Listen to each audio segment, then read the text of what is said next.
to come back. And he decided তাওহিদ হৃদয়ের সঙ্গে ভুল বোঝাবুঝিতে run out Shakib Al Hasan. US এর বিরুদ্ধেও রান করতে শান্ত লিটন সৌম্যের রীতিমতো সংগ্রাম।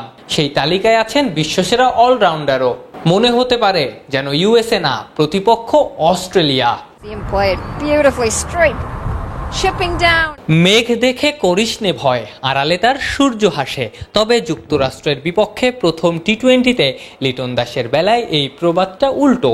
বরং বলা যায়, সূর্য দেখে করিস নে আনন্দ, আড়ালেতে আকাশ কাঁদে।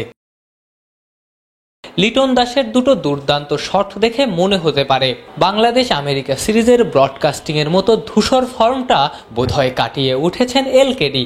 আদতে সেটা আর হয়নি।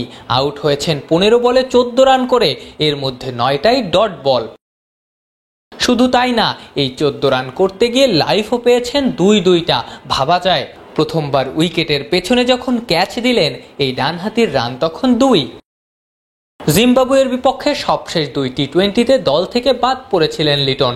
ইনজুরি থেকে ফিরে সেই ম্যাচে 41 করে সুযোগটা কাজে লাগিয়েছিলেন সৌম্য সরকার। সেই ম্যাচে 50 করে বিশ্বকাপের শুরুর একাদশে নিজের জায়গা এক প্রকার পাকা বানিয়ে ফেলেছিলেন তানজিদ তামিম। সেই তানজিদকে বসিয়ে লিটনকে সুযোগ দেওয়া হয়েছিল, সেই সুযোগ আর কাজে লাগাতে পারলেন কই।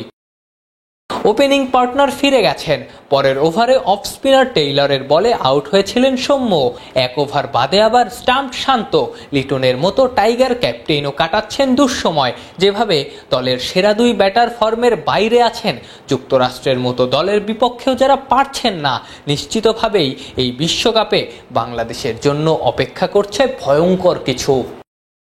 আফনান পিয়াল, অলরাউন্ডার।